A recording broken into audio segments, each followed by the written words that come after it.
Candace Owens is vindicated over her claims that Charlie Kirk planned to split with Israel. That's actually now been backed up by Turning Point themselves. Stephen Miller goes ham over attacks against ICE and the need for troops in both Chicago and Portland, whether they're targeting brown people. New economic data shows we are hemorrhaging jobs right now. New report comes out suggesting that Xi Jinping may be losing power in China. So we'll talk about that. I'm gonna be honest. So as we were doing some research and things, we were kind of diving into everything that has to do with Candace Owens and Charlie Kirk. And it really comes down to, here Candace Owens again, making outrageous claims. Outlandish. This is just another outrageous thing. She's gonna get sued in 3 weeks and we're gonna sweep it under the rug. I completely written it off.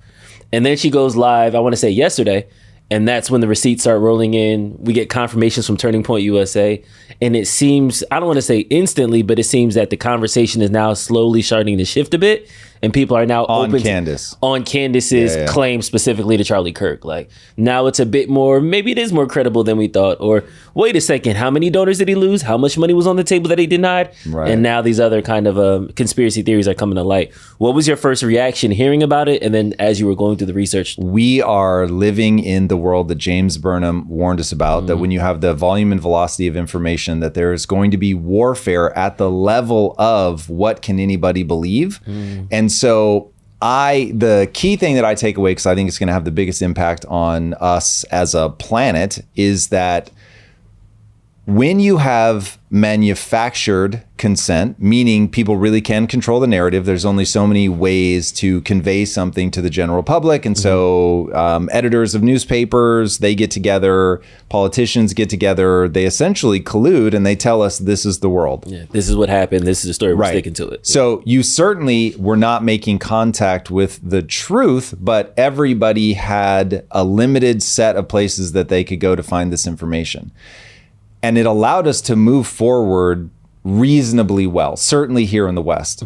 And that felt amazing. So you have freedom of speech. People can challenge the orthodox narrative if they want, but they always end up looking like kooks. And you're basically able to keep a narrative moving forward. And something like the assassination of JFK sort of bubbles in the background all the time of people saying that it's a conspiracy theory, but it's very hard for people to get all of the information out in any sort of credible way. They lacked the alternative media sphere that we have now. And so because of that, the average person just marches forward with their day, feels like they understand everything. Yeah. There's like these crazy guys off to the side and they say some stuff every now and then. But the reality is I understand what the world is. I understand how it works. When I act in accordance with the narratives, I'm able to get along with my life. That's all going away. That's all gone away. And given that that's gone away, I don't think we yet understand the ramifications of a world that simply cannot come to a consensus. Now, this is where I have to plant the flag and say, truth is not easy to discern, and that truth is probably the wrong thing to pursue, because we are not built from humans don't have the sensors to accurately predict what is true. And so we're always looking at approximations. We're always looking at shortcuts, cognitive illusions. So people are familiar with optical illusions, but I think that there are cognitive illusions. And I think for the most part, when you look at life, because our physical body makes it impossible to perceive truth, right? My favorite stat to remind people of, you only see 0.0035% of the available electromagnetic spectrum, which means you see the world's most tiny fraction of what's actually there. Okay, so you're already abstracted. Once you get into human behaviors and all of that, it's gonna be 98% interpretation and 2% facts. So it's like, this thing happened, but what does it mean that thing happened? So I'll give you an example to bring it back to Charlie Kirk. So in fact, show the tweets that Charlie Kirk sent. So we're starting at the very beginning, and we'll break it down. So right here is where Candace Owens reveals personal text from Charlie that shows his intention to split with Israel, simply based on donors, simply based on how the shift in the perception, I guess, of Israel is changing. Yeah, show the clip, and then I'll walk people through like the beats. Charlie, and I never said he was going to, decided one day to become Catholic. It would have financial implications. So Charlie writes in this group chat, just lost another huge Jewish donor. Just lost another huge Jewish donor, $2 million a year because we won't cancel Tucker. I'm thinking of inviting Candace. Then the person replies to him, ugh. And then Charlie writes, Jewish donors play into all the stereotypes. I cannot and will not be bullied like this. He then continues, leaving me no choice but to leave the pro-Israel cause. And then the other person responds, please don't invite Candace. That might feel good short term, but it's not good long term, in my opinion. Okay, so obviously a very brief excerpt. She had gone to her audience and had said, hey, I have these texts. She originally did not show them. And actually, she may have shown them straight away, but nobody believed that they were real. And you had people all over the internet going, if she can prove that those are real texts, I'll give her every dollar I've made from every dollar the Jews have ever paid me. I mean, it was like really wild stuff like that. And then lo and behold, let's play the next clip. The partner of Charlie Kirk comes on and says, yeah, that actually is real. So this is Andrew Calvet, the current president of Turning Point USA, and I think he's been taking over the show. Like he's been doing the last couple episodes. Yeah. So I don't know if that's a permanent move, but this is him authenticating the text from Candace Owens. To address some of the things that have been going around on public, namely about a group text chain that has been made known and released by Candace Owens. And I just want to address it head on because, that was a screen grab that I had shared with people. So it is authentic. And I want to go into it because I actually am really excited that the truth is out there. When he says that he's excited that these have gotten out there, he said, look, we have been accused of not trying to find out what actually happened to Charlie. And we want that more than anybody else. But people thought from our public behavior that wasn't true. But in reality, we've been cooperating with the investigation and we didn't want to spoil anything. And so we're trying to just make sure that all of the everything that can go forward with the formal investigation can, and we're not interfering with that. But now that it's out and I'm not the one that put it out, great. Let's talk about it. Yeah, we can say, listen, this was on our radar. We made it known to the investigation immediately as soon as it happened. And so now let's see what happens. So that obviously, to your point earlier, brought a lot of credibility to Candace because people were dragging her on Twitter saying that she's just completely lost the plot from what she's doing with the Brigitte Macron stuff to this. She just like never found a conspiracy that she wouldn't endorse. And so for her to be the one that clearly in the world, people are like, oh, you've got something hot, you want to get it out. People are going to Candace. Now, I won't lie. She's starting to feel like Alex Jones feels to me. They do get like a lot of early stuff from people. People really do go, okay, when I've got that thing that's like too hot to handle, nobody's going to believe it. I'm going to go to one of those two people. But there is something, it does something to your reputation when you're always early on breaking conspiracy theories. So it'll be interesting to see how this plays out. If she gets vindicated on the Macron stuff, it's game over. She'll be goated. And it is interesting. Listen, I would never do this because I think people know my foundational belief is don't overtrust yourself. Like the things that you could be blind to are just far too many. Candace herself could be being manipulated by somebody deep behind the scenes. It's like, get it to Candace. So I would just be uber paranoid about that kind of thing. But anyway, it's fascinating as somebody commenting on all this stuff to watch like how far out there she's putting herself. So I've said this before and I'll say it again. She is the commentary version of Michael Saylor. And it's like, if her bets all pay off, she is going to have all the credibility in the known universe. However, this is a very high risk strategy. Okay, so that happens. She's all in. She's all in. She is testicles deep. Like that is for sure. Maybe some of those are even being placed inside. Like this is wild stuff. So this lent a lot of credibility for him to come out and say, okay, that's real. I don't know how she got it. I think he said those words, but don't hold me to that.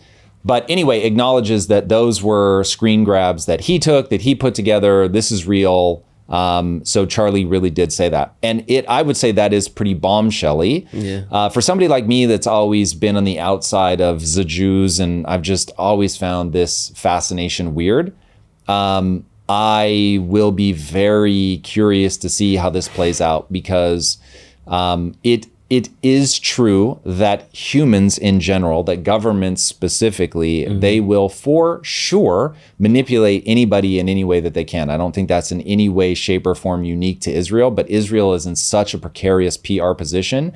If it ends up coming out that this is what they did, oh my God. Like this would be freakish. Even just to Freakish. save face, you have to like react big to it. But the plot thickens even still. So as we're connecting those threads, Candace Owens has text that there was some dissent in Charlie Kirk's Turning Point USA camp. The president came and confirmed that. Here is a video of her expressly saying that Charlie was fearing for his life days, weeks before he was actually murdered. 3 people told me off record. 2 people who have this in a written communication from Charlie. One who is a Turning Point USA donor, and I would say very much one of the white knights in this. The very day before Charlie Kirk died, he expressed that he thought he was going to be killed. He told these people, I think they're going to kill me, okay? He did not express that to me, so I am telling you this based off the testimony of 3 people. And I am saying this because I hope that these people who I think are good will be inspired to come forward with that. What she's intimating here is that I have been given even more information than I can tell you, that I have specifics.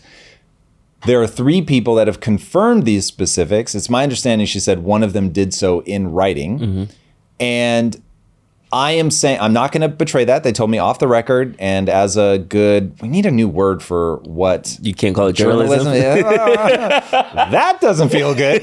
But it is something. It's a new era. It's a new era of something. We'll be right back to the show. But first, I have a question for you. What do construction crews, retail teams, and healthcare workers all have in common? They're all part of the 80% of the global workforce that doesn't sit at a desk. But here's the problem. Most management tools act like everyone has a company email and works from an office. That's where Connect Team comes in.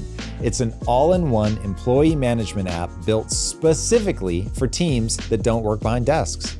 Time tracking, scheduling, task management, digital forms, team communication, training, all in one mobile-first platform. Stop juggling multiple systems and get your time back with Connect Team. It's free for teams up to 10 users, and if you have a bigger team, there's a 14-day free trial with no credit card required, so you can see for yourself how effective it is. Click the link in the show notes to try Connect Team for free today. And now, let's get back to the show.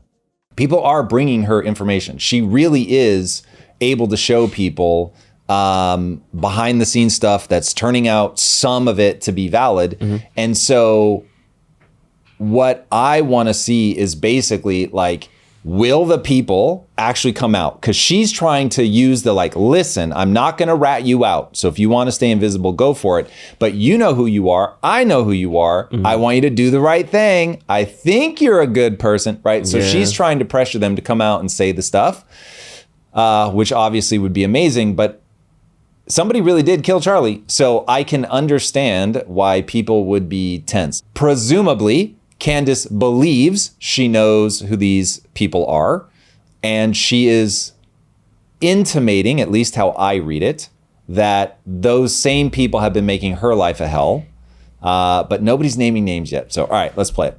But I went ahead this week and sent around a life insurance policy of sorts, a package rather, to people that I trust, a package filled with text messages, emails, private communications, videos, and private legal documents.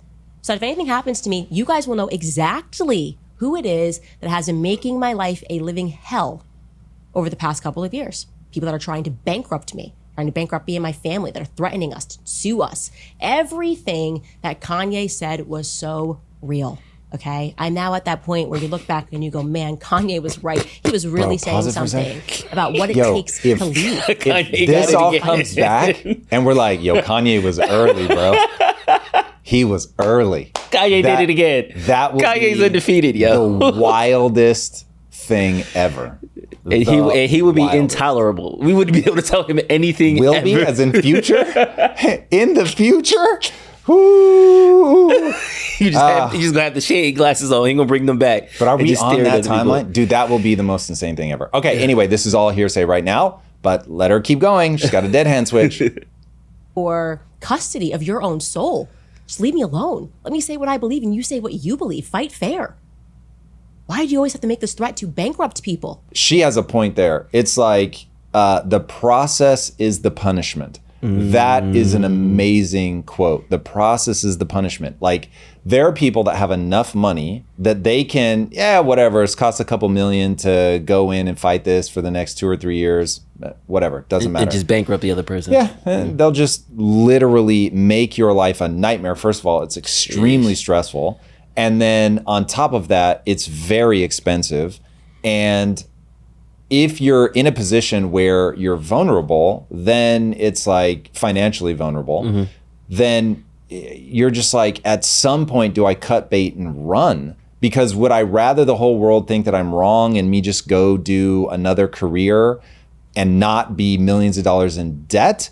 Or do I fight this all the way knowing that I could still lose either legally or in the court of public opinion and now be the millions of dollars in debt and having lost? It's wild. And so people coming after someone like her, presumably, listen, we don't know who it is. So this could all be made up in her head, but that certainly is a real strategy. Whether that's being done to Candace or not, it is a real strategy. And many a very wealthy person, organization, government have run that kind of strategy before. So we certainly know that's a legitimate thing that can happen. Now, whether it's happening to Candace, I don't know. But again, we're back to these sort of vague claims. But I think it's going to be all eyes on this story for a while. But let her keep going. Thing happens to me, they have my explicit permission to release it all, detonate it all, expose all of these people in politics and in the movement who behave like this behind the scenes. It's necessary. And I highly recommend every single person that is out there, that has a platform and is going through things and is scared, do the same. Send everything around to about 8 people that you trust. And I mean, I've arranged it. I sent it to journalists, text Someone messages, somewhere is like 8 people. I got to take it out. People, okay, got it. Blumenthal to Andrew Tate. They won't know where it's coming from. This is going to be wild, man. This already is wild. Okay, you are at the beginning of something very big. And a year from now, people can play this clip. I'm telling you that when you have the amount of information getting out into the world that we have now, something is going to break. I don't know precisely what that's going to be, but things are going to get wild. Humans need a shared narrative in order to march forward together in lockstep. In fact, I'm writing right now a deep dive on the collapse of America, and it's really weird. I wanted to sort of eject out of it. Obviously, in my typical fashion, I'm trying to show people a way forward. Like, this is how we navigate this well. how we get out of it. But the more I tried to say, I okay, went wait, ahead it's really not this this week- bad. Like, it's not happening. It really does become undeniable. I'll let people judge for themselves. It'll be out in a week. But the need for a shared narrative is part of how we move forward well. And if we don't get a shared narrative, we will not be able to move forward well. And the bad news is I do in the piece state very explicitly what I think the shared narrative for America needs to be. I even use the word we need to indoctrinate our children, and I'll let people decide for themselves whether they think what I'm suggesting we all collectively decide we're going to indoctrinate kids with is good or bad. But I don't see another way. Like we really do. It can't be forced from the top down. It's got to rise up from the bottom up. And admittedly, when I was writing the things that I was writing, it's like I end the paragraph going, look, I know how cheesy that sounds, but it's like, if we don't do that, we're going to be in trouble. And I have almost no faith that as a collective, we'll be able to march forward with a shared narrative. I think shared narratives are born out of pain. And I think a country has to go through, I mean, this is China's rise. China first had to go through a century of humiliation, their words. And with that, they were able to galvanize people with a shared narrative. And now that they have a shared narrative and things are going well, it's like you can't stop them. Yeah. So we're wildly prosperous, but because we're declining, even though we're still ahead of basically everybody on planet Earth, that decline feels some kind of way. And we absolutely do not have a shared narrative. And we have, this is going to be a weird word. We have, quote unquote, allowed people to bring all these fracturing negative narratives, which you have to, because freedom of speech, for me, I'm prepared to live in whatever world freedom of speech brings me. And if it brings me this, where we're dealing with all this, so be it. I have a very strong position on that if people want to debate it. But we're going to live in that world. But because we have allowed for all these competing narratives about what America is, what it means to be an American, where we're headed, where we've been, we can't move forward unified. And there's a phenomenal Thomas Sowell quote. I'm going to paraphrase it. But the quote is, there has never been a claim made with so much conviction that lacked all evidence more than the claim that diversity is our strength. And he's like, diversity is not our strength. Diversity is the thing we have to overcome in order to move forward together unified. Unity is our strength. So the question is, when you celebrate diversity to high heaven, how do you move forward together with something cohesive? And you have to. Let us jump into the Stephen Miller on CNN debate. And since the day we came in, ICE officers have been subjected to a nonstop campaign of physical violence and harassment. Every single day, every night, they come, they fight, they physically attack. For what purpose? Protesters. Is it the case that, as Pritzker frames it, you are profiling brown people? That is it's such a, oh, what a dumb question. The illegal aliens who are here are taking jobs away from blacks. They're taking jobs away from Latinos. And of course, they're committing heinous. It's not a dumb question. And the only honest answer is, I certainly hope so. Because if you are not playing the odds, that like, if you know illegal aliens, like that's where you're going to start. So from an efficiency standpoint, boys and girls, can we just call a spade a spade? But obviously he can't say that. And so, I mean, kudos to him. The administration would have lost their minds. But to me, when he laughed and said, what a dumb question, that felt so fake. Yeah. So, yes. And I want to say that Mexicans are being profiled. I will just tell you that right now. And I've got a Mexican right here. And we walk Eric to his car to make sure that he doesn't get hacked. I'm kidding. But there is this sentiment now, though, that it's the stop and frisk equivalent. For those that don't know, New York City, there was trying to cut down on crime. Yep. Every time a cop seen somebody that they suspect, they could stop them, frisk them right there on the spot, no questions asked. Yeah. Listen, it's horrible. Yeah. So I think but it's ICE also is doing the equivalent logical. of that. Yeah. Yeah. Horrible. Logical.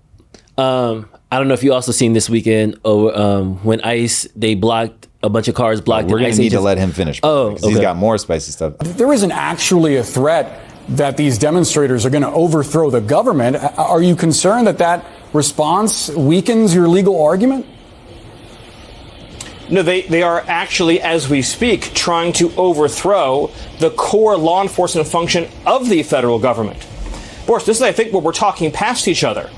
When ICE officers have to street battle against Antifa, hand-to-hand combat every night to come and go from their building, when they try to exit in a vehicle, when they are swarmed and surrounded and they try to tip the vehicle over, when people bring weapons to an ICE facility to try to engage in direct violent assault against ICE officers, what is the purpose? It is to prevent immigration and customs enforcement from carrying out the mission the American people elected them to do. Their objective is to make it impossible for ICE to carry out ICE enforcement. When in our history have we tolerated unlawful riotous assemblies night after night around FBI buildings or ATF buildings or DEA buildings? This is the textbook definition of domestic terrorism, using the actual and imminent threat of violence to keep federal officials from doing their jobs. And unless we send in troops and resources, then we will continue to bleed federal law enforcement resources in these street battles. It's absurd. It's unconstitutional. It must be put down. You cited Title 10 a moment ago, and under that statute, you need either a foreign invasion, a domestic rebellion, or a disturbance that inhibits the ability for law enforcement to carry out federal law. But ICE is still conducting operations. Like so I think these guys are like way reaching to call this stuff an insurrection. It feels like a classic case of they threw that at us, and so we're going to throw it back at them, and feels uber childish. But I really don't understand why. Like I think it was in Portland. The argument was like, bro, it's just a city block. Wait, what? Like you've knowingly let protesters take over a city block that are like blowing things up, lighting fireworks, harassing the ICE officers. Like it's what? Like if you would just go in and break that up. And that was the part that I was hoping that we could find.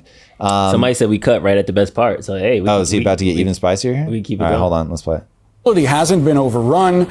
It seems like local officials are fairly in control of the operation if ICE is still able to execute its mission, is it not?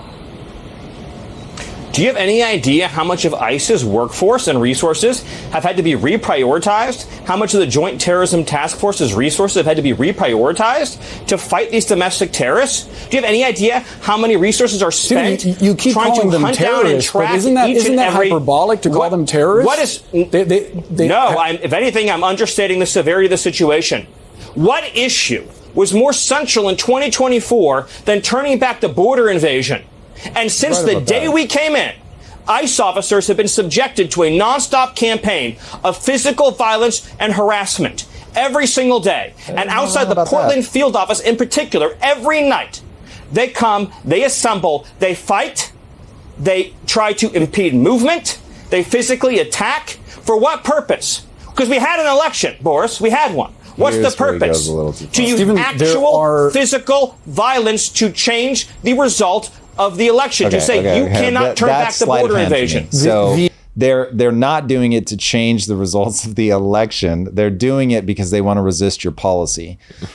So that certainly goes too far. But I really cannot wrap my head around the fact that people are they're just okay with like, yeah, we're going to have people like going that ham. Like peaceful protesting all day, every day, love it the most. But once you start being riotous, then the government should 100% come in, break that up, tell people to go home. You can come back when you can like protest peacefully, period. End of story. Like people act like protesting means that there are no limits to the thing that you can do as long as it's a protest. That's not how this works. It's like there are certain ways that you can and can't do this.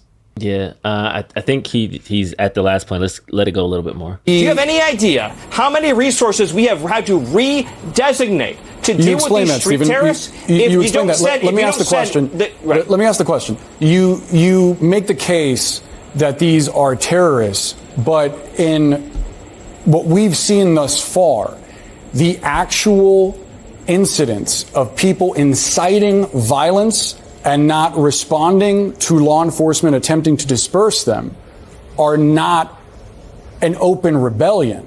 I mean, again, you make this characterization as though they're terrorists, and I do wonder if it is potentially a problem in the future for Republicans. If a Democratic president someday calls the National Guard to a red state over what they see as open rebellion, but is what amounts to a demonstration that gets rowdy.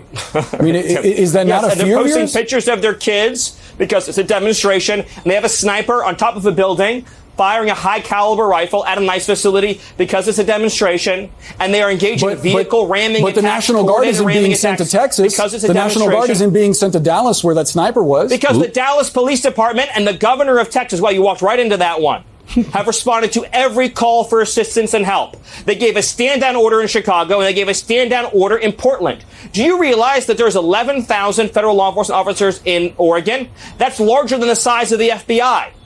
Local and state police are resourced to deal with this kind of riotous assembly, but they have refused. They've been given a stand-down order. So they've arrested some 70 people since June. Well. So it's wild. He goes on to say that they have a 911 call where it's on record, them getting the stand down order. It's wild.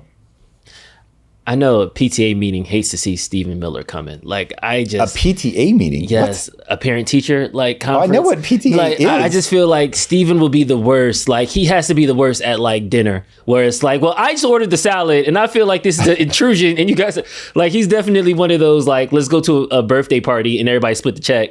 And he's like, well, guys, I don't really drink that much, so I'm going to get my bill set. Like, I get those vibes from him. Did y'all get what I'm saying? Like, it's just something. He's the ick. Yeah, like, that's amazing. His whole point. All right. He's way too over the top for me. But here's the thing that I'm not sure that I understand the sort of generalized take on this. Like the pushback.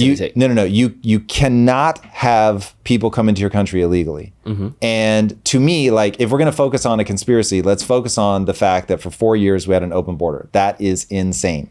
So what I want answers as to why people think. So you look up at the night sky, you see the star, open border. What story are people telling themselves about that? Are they, this is just compassion and America's an amazing place and we want to make sure that we welcome everybody in. Mm-hmm. If that's you, you're a moron. So now I'm like, you're not attached to the real world. You don't understand how many ways that is going to go wrong. So even if that's the answer, that's stupid.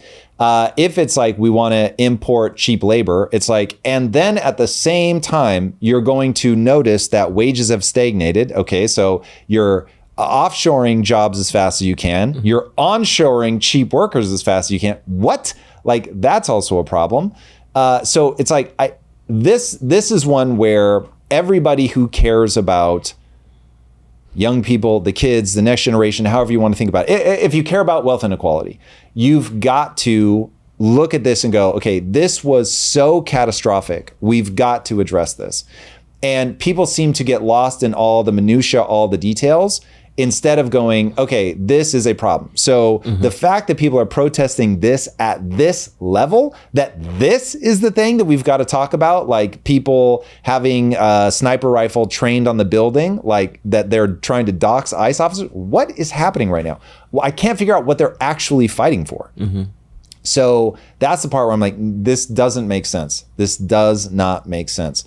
It is a massive problem. It's part of the underlying economic issue that's making life in America so difficult. And so the very people who part of the reason that they're so angry is because of the economic woes cannot step like over to the side and look back at it and go, oh, I get how one of the biggest problems that we've created is we have robbed the average worker's ability to negotiate well. And ironically, but is that the immigrants' fault though? I feel like that's part of it. You have a 1-2 punch. Yeah. If you want to know why workers lost the ability to negotiate wages, it is very simple. You outsource jobs and you imported people that will do the jobs that we have here for cheap. Because listen, if the cost to mow your lawn is twice what we're paying now, then it's twice what we're paying now. There is a point at which people say, oh, I actually want that thing done. And so I'm willing to pay for it. But instead, what we did, and I remember, like, I'm old enough to remember when nobody had house cleaners except wealthy motherfuckers. Yeah.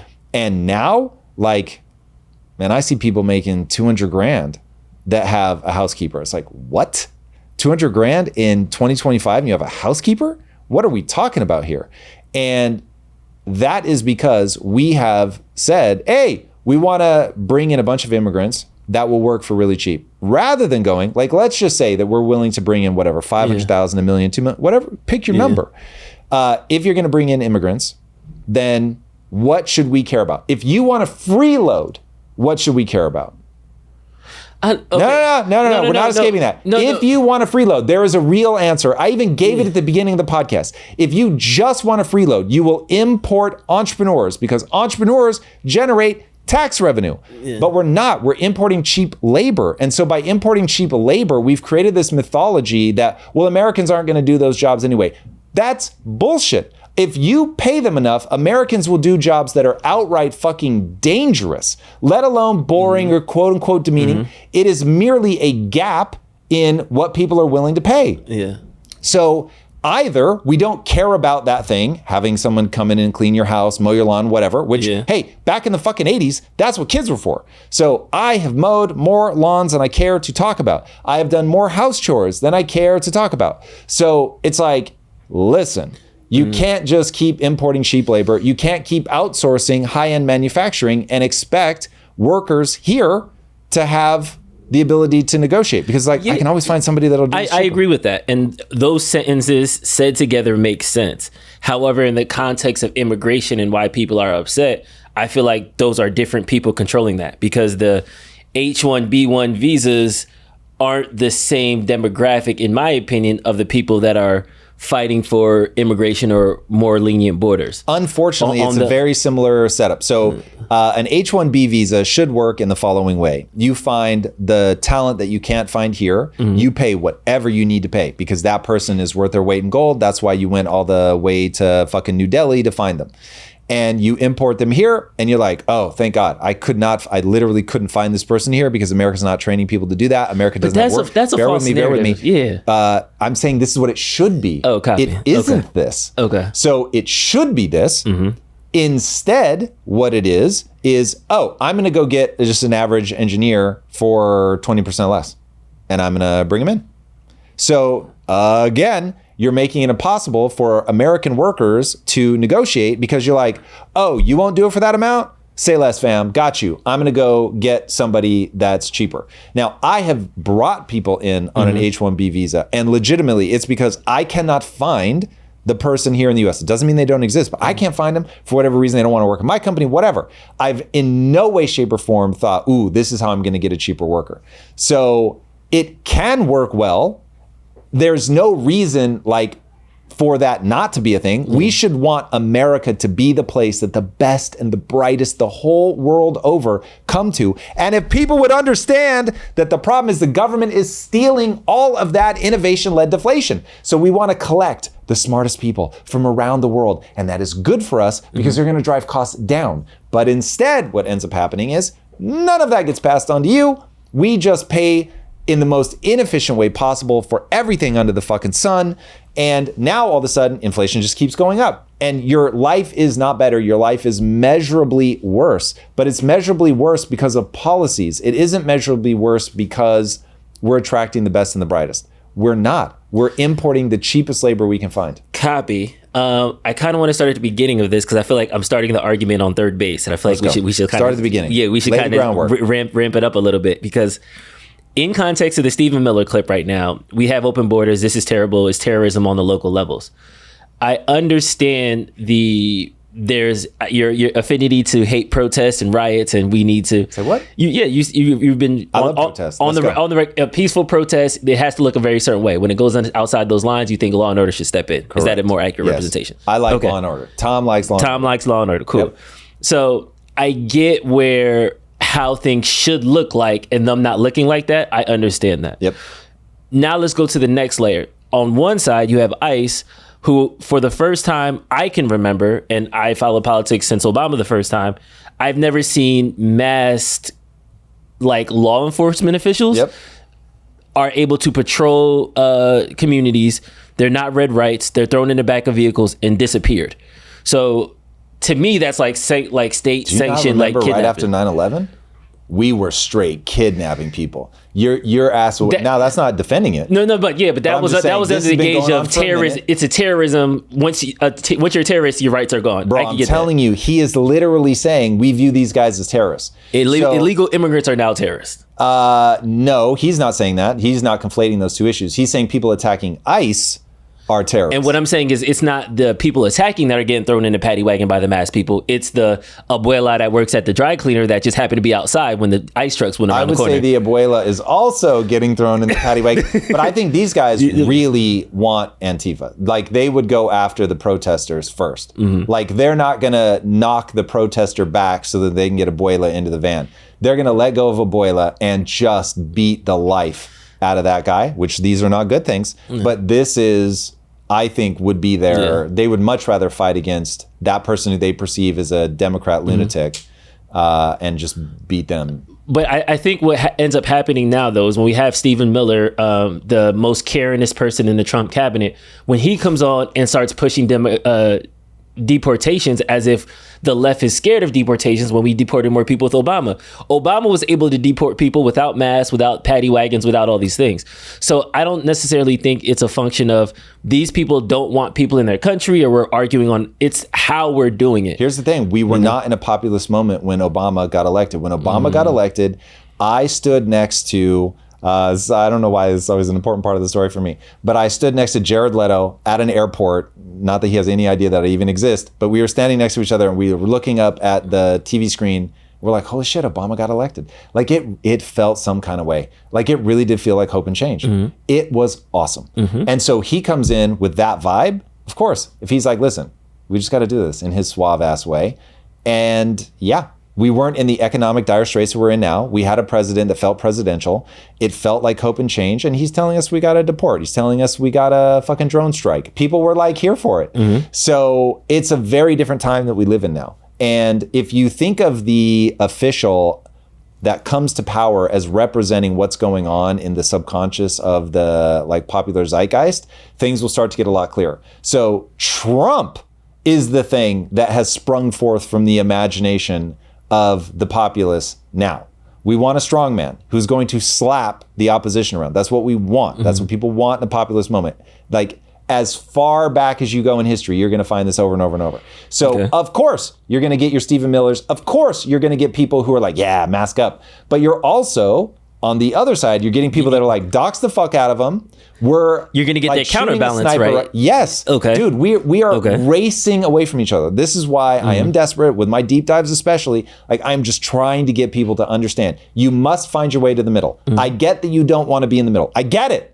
It's compromise at a time where you don't want to compromise. I fully understand. And yet, I'm not confused. I'm saying you still have to find your way back to the middle. You have to find a way to work with these people that you perceive as lunatics because they need to find a way to work with you and they perceive you to be a lunatic. And so it's like, hey, we're in a family. Divorce is a lot worse than reconciliation.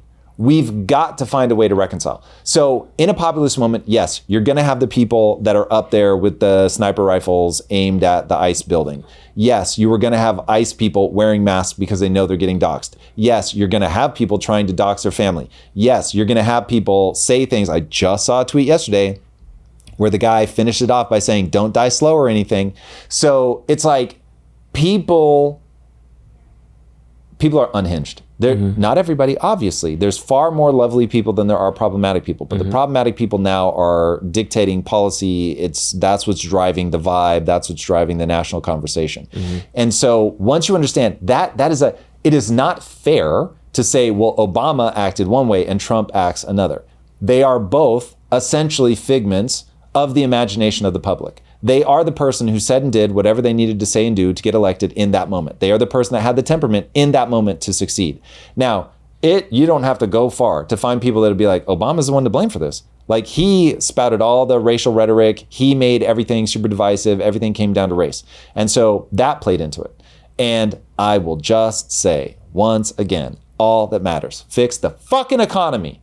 And if you fix the economy, all the other stuff will recede into the background once again. Let's jump into a reaction. The job market has recorded one of the biggest losses in years. It's interesting, too, because I know you're kind of at the front line of this with Zero the Founder. You're seeing a lot of new entrepreneurs and people being forced into entrepreneurship now.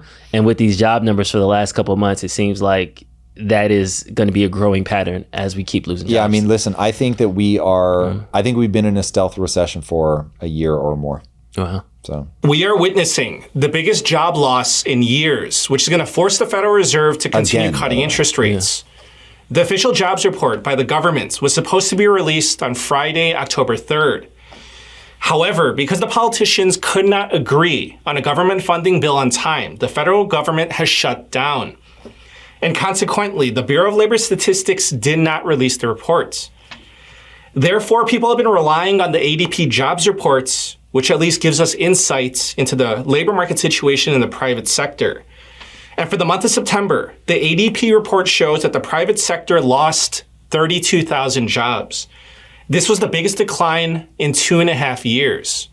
Another report that we like to look at, regardless of whether the BLS jobs report is released or not, is the Challenger report. This is on page 1 of the report, and in the chart, I've highlighted the months of 2025. It says, so far this year, companies have announced 946,426 job cuts, the highest year to date since 2020. That is 55% higher compared to the same time period in 2024. And on page 2 of the report, it says, it's very likely job cut plans are going to surpass 1 million for the first time since 2020. Oof. Again, we're currently at 946,000, so I would say that surpassing that amount is very likely. And it says that previous periods with this many job cuts occurred either during recessions or during periods of transformative technology. So for here, I mean, of course, there are... So I think what he said at the end is really the banger, is that it's either been in times of recessions or transformative technology. So I know a lot of these job cuts are coming from AI being onloaded to a lot of these software and tech companies. Some of them is just the COVID money is running out and the overinflated economy is coming back to life.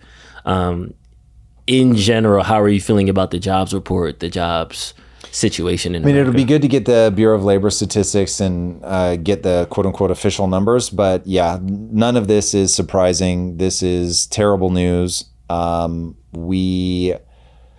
We are in a position right now where you basically have 7 companies that represent most of the gains of the S&P 500. So you can look at the stock market and think everything is roaring, but the reality is that that's not really what's going on, that inflation is hitting everybody hard, that people have felt pinched for years now. And when people start feeling pinched, they start slowing down their expenses. When only 10% of the world own 10% of Americans own 93% of the assets in America, you just don't have enough people spending money. Mm-hmm. The individual debt in America is insane, trillions and trillions and trillions and trillions and trillions of dollars. So it's just, people are so hamstrung right now that you're going to see more and more and more of this, especially as we realize that the jobs that were gained were in the government sector, and so they're not producing anything. And that just makes inflation worse, that when you're overspending on the government, that you're going to have to end up reducing some of these jobs. So, I mean, we'll see how bad this gets, but we're trending in a scary direction. Mm-hmm. There's no doubt about that. How would you equate the government, say the economy is a cake, right? Do you think that the jobs report is like the flour, the eggs, or is it more so the icing and there's other factors that are driving these jobs reports? Because I know a lot of times we look at the jobs report, we say this is bad, economy bad, check. But should there be other things in this cake recipe that we should look at that might impact where the jobs go matter a lot. So you start getting into flour and eggs territory. If this is in jobs being created in the private sector, that is an incredibly good leading indicator. It isn't the thing itself, but GDP technically isn't the thing itself either. It's really, you're looking at a confluence of factors. Are real wages going up? Huge. Is inflation steady at a minimum at a very low level? That would be ideal. I think we all know I want to see it come down. Where are interest rates? What's the average price of a home? You start looking at that basket of goods and you get a pretty clear picture. And right now, just take them one at a time, jobs are in free fall. Mm-hmm. You're realizing that most of the jobs we thought we had gained, we hadn't actually gained because they were just in the private sector, and we've been revising numbers down like crazy. The economy is not growing, certainly not at the rate that we expected it to or traditionally have been able to look at. The real wages aren't going up. So housing is completely unaffordable for the vast majority of Americans. Mm-hmm. So it's you start looking at all of those individually, and it's you just don't have a lot of green lights. So, and then we're so partisan that we can't even agree on getting government spending under control. We can't agree on the things that we need to do to start making housing more affordable. So it is, I want to make sure that we stay focused on the the simple, though they will be difficult to get people on board, but the simple steps that we need to walk people down in order to get them to do the right thing. As a commentator, that's one of the things I want to make sure that I'm just constantly adding back into the conversation. So we need to make housing affordable. So we're going to have to deregulate there. We've got to, right now, Trump has a growth only plan. The only thing that Trump is focused on is grow, grow, grow. Mm-hmm. So we've got to make sure that we get the deregulations in place that are actually going to allow us to grow. Seeing how people are wiling out over the cuts to the Affordable Care Act. Mm-hmm. If we're going to literally add that money back in, which, oh my God, then we've got to start cutting somewhere, or you've got to race to unlocking money. So yeah, that growth, I mean. So that's going to be really critical. And getting people into assets, getting people to start making a move today to start investing. I'm going to be talking more about private equity coming up because, man, I look at 7 companies driving all of the economic gains in the stock market, and I start getting a little leery about pushing people too hard into that. So I need to do a deep dive myself, not that I'll actually do a deep dive content on this because the world won't go for it, but I need to really start educating myself about how the average person can access that. But if we don't get people into assets, we're in trouble. If we don't get to really get power back into the hand of the average worker in terms of negotiating power so we can get real wages up, we're going to be in trouble. We've got to onshore some manufacturing. People know my loop. So that's going to be critical. All right, let's jump over to China right now. I feel like we need a unified enemy, and I'm hoping China messes up so that way we can stop focusing on eating each other and start focusing on eating somebody else. You know, we need a bad guy to rally around. So I'm hoping China's our guy? Yeah, like they might fall in line. So, but yeah, let's dive into Fox Business. Welcome back. Now China is pushing President Trump to drop security restrictions on Chinese deals in America in exchange for a massive investment into the U.S. as trade negotiations are underway. The president is considering an aid package for American soybean farmers as Beijing boycotts U.S. imports. Bro, if Trump really just outweighed Xi and Trump pushed him into a corner that was like, okay, I'm Xi, nobody gets to push me around. Because people don't understand. They don't understand Xi. They think Xi is Deng Xiaoping. Deng Xiaoping was like, doesn't matter if the cat is black or white as long as it catches mice. Deng Xiaoping introduced capitalism. Xi Jinping is taking us back to Mao and like the authoritarian top-down rule, I'm dictator for life, like that whole thing. And it's terrifying. As somebody who wants to see China thrive, I don't want them to beat us, but I want to see them thrive. Like I'm not trying to hobble anybody. I don't want to kneecap the competitors, but he's not moving us in a good direction. Everybody, and look, the jury's still out. Trump really may be the buffoon here, but everybody clowned on Trump saying China's in a way stronger position. We're going to be able to outlast America. People were like, they're a dictator. Like they can really, I mean, I said they were a dictator and they could just make their people wait. And Trump was like, nah, like this is going to hurt them more than it's going to hurt us. And Bessent just kept telling people, hey, whenever you're the place that they're selling the stuff to, you're in a far better position than being the one that's trying to sell the stuff. And if this ends up playing out, oh buddy, if this like comes to pass, like if either Xi gets ousted and somebody new comes in and is like, hey, let's do a deal, or Xi finally lets a deal be made, ooh buddy, Drew, that will be, it'll be Trump and Candace holding hands, like doing victory laps as she is somehow proven correct. And if Trump is able to pull this off with China, oh my God. All right, anyway, that's all speculation. Let's hear what our lady has to say here. He's also vowing to confront China's Xi Jinping at their upcoming meeting on the sidelines of the APEC summit at the end of this month. Joining me now with more on all of this is the Gatestone Institute Senior Fellow, Gordon Chang. Gordon, good to see you. Thank you so much for being here. And I want to ask you about this deal that Beijing is trying to get President Trump to accept. I mean, you're talking about a major Chinese investment pledge up to $1 trillion. Is that going to get President Trump to relax security rules on Beijing? What do you think? Well, President Trump actually floated the idea when he told the American people that it would be a good idea that there would be more Chinese investment in the U.S. But he hasn't pursued it, which looks like he was really just sort of floating a balloon. This would be an extraordinarily bad idea because Chinese investment buys Chinese influence. Correct. And there's already way too much Chinese influence corrupting our country. Yeah, bro. So if I've got to promise the U.S. that I'm going to invest $1 trillion in you, I'm going to snatch up some more farmland. I'm going to buy a bunch of real estate. It's like Trump would have to be very explicit about like what would actually help us and put them in a tough spot. Something like advanced manufacturing here in the U.S. would be more useful. But the thing that gives me the heebie-jeebies there is part of the reason that they let Tesla into China was to learn from what he was doing from a manufacturing standpoint. Mm-hmm. Tesla gave birth to the electrical vehicle industry in China. Tesla. Mm-hmm. And now Tesla's like a small player. Yeah, BYD like leaped them. Yeah. So anyway, it's risky. I do worry a little bit about heavy China investment. Yeah, I think, one, we got to talk about the soybean thing because somebody in the chat shouted it out and I appreciate it. You know how Argentina is going through the financial problems. We bailed out Argentina by giving them an IMF loan, a loan through the IMF.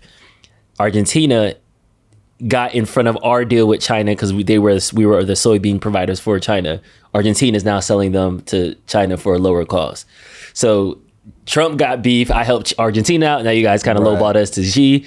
Xi's on it, just playing a whole nother game because he's like, all right, you guys are being stingy with the chips and all this. I'm going to undercut you on the soybeans. So it seems like this is all James Burnham, political theater, political maneuvering. Everybody's trying to get a business deal done to make their country look the best. Am I missing it by reading it that plainly? I would read it a little bit differently. Okay. And I would say when people are desperate, they're going to do desperate things. Mm-hmm. And so Argentina, obviously, Malay's entire career is bet on whether he can pull off all of the moves that he's pulled off. And if they just hit as severe of a hiccup as it sounds like they hit, he's going to be desperate to like do whatever the hell he can. Yeah. And so he's running some calculus that's like, listen, I got the loan. This is going to upset Trump, but we'll be able to smooth it over. I'll be able to sweet talk him. If Xi really is in danger of losing power because of what's happening in the economy, then he's also going to do deals with whoever, wherever. So it's not political theater. This is like fighting for survival. Yeah. And also China has been very shrewd over decades about doing international deals, about doing things that box America out, about doing things that make them stronger and give them regional influence. And so here's the really bad news. When Mao was in charge and his own people were starving to death, tens of millions at a time, he was still selling grain internationally to curry favor, to get weapons. So China does not have a good history of like brokering deals with like sort of high ethics and morals at the center of their calculus. So we'll see. I don't know enough about the soybean thing specifically to know. Maybe it's just a good business move and no big deal, nothing to see here. Or it could be that Xi is like doing desperation moves, does not care if it's good for his people or not, is just trying to like basically antagonize the US and hurt the US in any way, shape, or form that he can. So let's let him go on because they make some interesting points, but I don't yet know how much of this is real. We're going to need to see because so often people say that China is about to go under. People have said that Putin's losing power and he never does. So I don't know that Xi's actually losing power, but he makes some interesting claims here in a second. So we should be going in the opposite direction, not encouraging Chinese money into our country. Yeah. I mean, Xi Jinping knows that President Trump wants more and more investment into America. He's trying to float this now in front of him, but you're dealing with an adversary here, and they're undermining America at every turn. So I agree. This is very important to walk carefully around, Gordon. I mean, South Korean news outlets are reporting that the Chinese delegation may have canceled their hotel reservations in Seoul, raising questions about Xi's attendance there. You mentioned this to me first last week when I saw you off camera. You said you think they've canceled the hotel reservations. What do you think is happening here? Is Xi Jinping going to show up? Yeah, we don't know. David Perdue, our ambassador to Beijing on September 23, publicly said in Beijing that it was unlikely that Presidents Trump and Xi Jinping would meet this year. That's huge. That was 4 days, Maria, after Trump on his Truth Social posting said that he would meet Xi Jinping on the sidelines of the APEC summit. This is extraordinary. We don't know exactly what's going on, but it tends to corroborate these rumors of intense infighting at the top of the Chinese political system. Because if Xi Jinping doesn't meet Trump this year, it means probably that Xi Jinping is not going to APEC.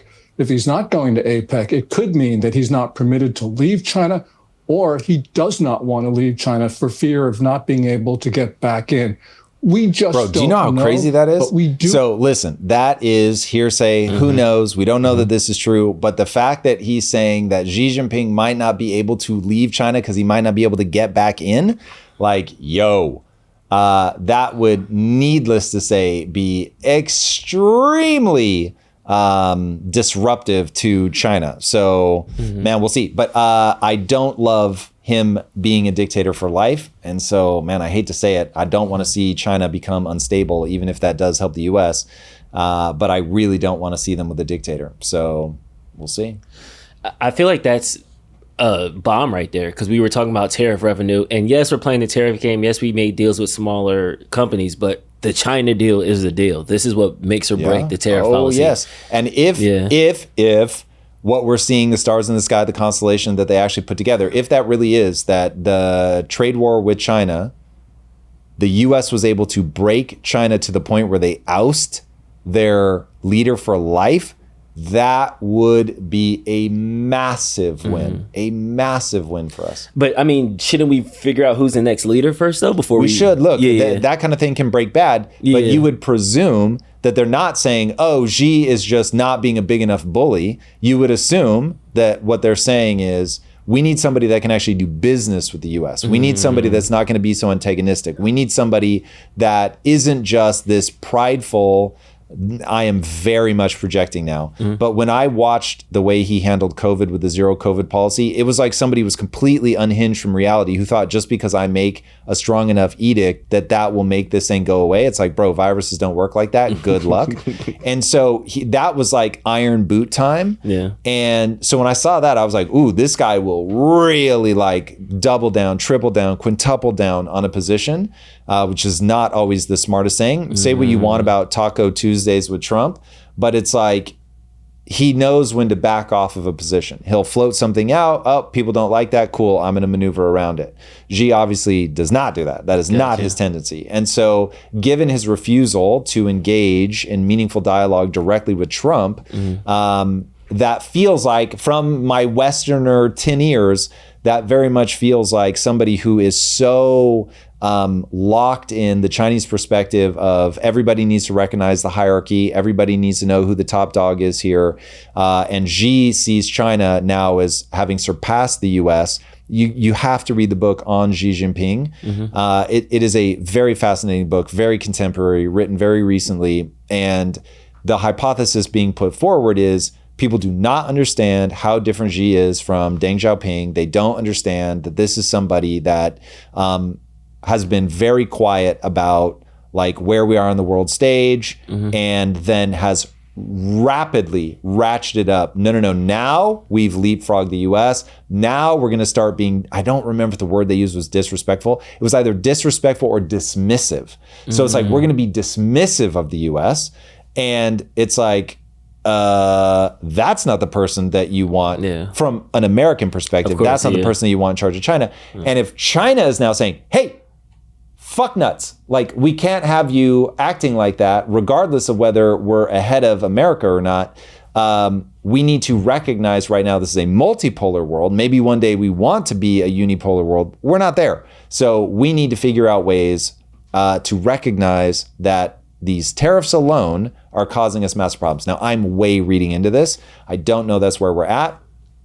But that certainly is corroborated by what these guys are saying. Yeah, but I mean, if you're scared to leave your country with fear of getting back in, now we don't know that's what's going on, and that's a prediction in the future. But it's like the fact that those are the rumors that are coming out of China, we'll see. I think a lot of times this stuff is overblown. Also, never underestimate Xi Jinping. The fact that he was able to rise to the top of Chinese politics and make himself supreme leader for life is like, yeah, it's pretty impressive. Based off the research in the book and stuff that you read on him, do you know what his North Star is? I mean, of course, I'm not expecting you to give me the full philosophy of him, but like, I can give is you he China? Is it the 100 years embarrassment that he's trying to overcome? Like, yes, what's but the fastest way to understand Xi Jinping's take is that China has the mandate of heaven. China is meant to be the quote unquote middle kingdom, the most important kingdom in the world. Like that is what God intends for China. So anytime that isn't true, like now we've got a problem. Gotcha. And so he believes that that is God's will, and that's what we have to get back to. I feel like when radical Islamists say that. I was just going to say, I mean, here's whenever people are invoking God like that, but it is a very common thing that humans like to do. Yeah. We're the chosen ones, right? You hear that a lot. So, all right. So, hey, speaking of generating more tax revenue for everybody, we have a leadership mistakes costing you millions workshop coming up for our Zero to Founder community. So if you're already doing $1 million in revenue, make sure that you come check that out. It's Tuesday, October 14th at 1 p.m. This one has been very popular. One of the biggest complaints that I see from entrepreneurs is just leadership. How do I hire right? How do I task my employees right? How do I deal with KPIs, things like that? I've got a banger workshop on that. If I do say so myself, I've had more than 3,000 employees in my life. So I am well aware of leadership principles, how to get people pointed in the right direction. So I hope you guys will join me for that Tuesday, October 14th at 1 p.m. It is designed, the program, which is known as $1 Billion CEO, is designed for people doing at least $1 million already. If you're not doing that, we offer another program called Zero to Founder. So be sure to look out for that. But we are doing that program coming up. It is a free workshop. So join me 1 p.m. Pacific time, Tuesday, October 14th. It is really, we've had a lot of good things come out of that. So it is free. Make sure you join. Click the link in the description right now. Register for the workshop now. And I will see you guys October 14th. And we'll also see you guys all. We're going to be coming live, I think, from this very same space again on Friday. So we will be here, same bad time, same bad channel. All right, everybody. Until then, be legendary. Take care. Peace. Peace. Here is a truth no one tells you about scaling a business. The number one reason seven-figure founders fail is not because of bad strategy. It's people.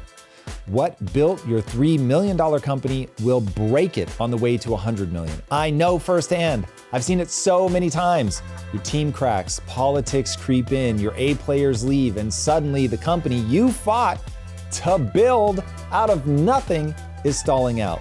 I co-founded Quest Nutrition and scaled it from $0 to $1 billion sale.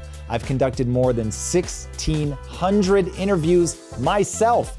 And I'm telling you right now, most founders lose because they never build a real leadership operating system. That's why I'm hosting an exclusive workshop for founders doing $1 million or more in annual revenue. But if you're scaling fast and your team is starting to crack, this will save you years of pain. Click the link in the show notes, register for the workshop now, and I will see you guys there. If you like this conversation, check out this episode to learn more. The healthcare battle is raging right now. Everyone is pointing fingers at everyone else, but the stock market apparently loves what's going on with the shutdown as we hit an all-time high. We can't lose sight of something that Eric Weinstein is calling revolutionary empathy. And